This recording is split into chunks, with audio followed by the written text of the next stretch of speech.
partenaires. Begoudi, Madonna. France, Russie et États-Unis se sont mutuellement lancés dans une guerre d'influence. Celle-ci a pour but de relancer les rapports politiques et économiques avec l'Afrique, mais surtout, pour certains, de mettre le grappin sur les zones qui s'échappent.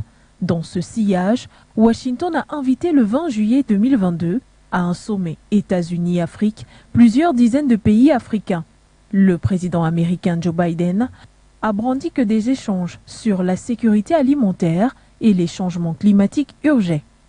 L'objectif, convaincre que les États-Unis ont un engagement durable envers l'Afrique et il est impératif de le garnir de coopération accrue sur des priorités communes. Dans la foulée, Washington n'a pas hésité à se taguer de meilleur en tant que partenaire, tout en promettant des investissements à hauteur de plusieurs milliards de dollars. Lors du sommet du G7 de juin 2022, Washington avait déjà scandé son soutien au continent africain. Celui-ci passait par un appui à la Banque africaine de développement, un appui à hauteur de 760 millions de dollars, tout discours qui participait également à refroidir les tensions créées par la politique Trump en Afrique. La France subit la désescalade sur le territoire africain parce qu'avalée par la Chine, l'Inde, la Russie. Les offres et partenariats ont régressé de 30% en une dizaine d'années.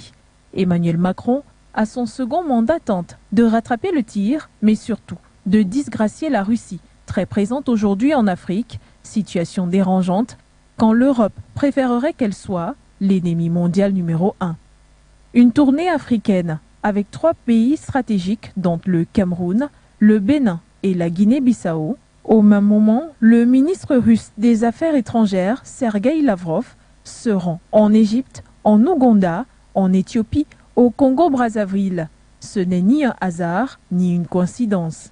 Entre la France et la Russie, la guerre est ouverte, en ce que chaque communication vise à se tenir en messie et peindre l'autre en ange du diable.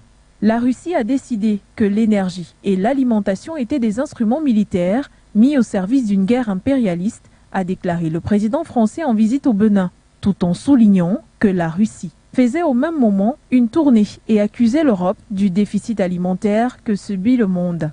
De l'autre côté, la Russie maintient qu'elle ne croit pas à une crise alimentaire mondiale, quand bien même celle-ci existerait, elle n'est pas au cœur de la crise.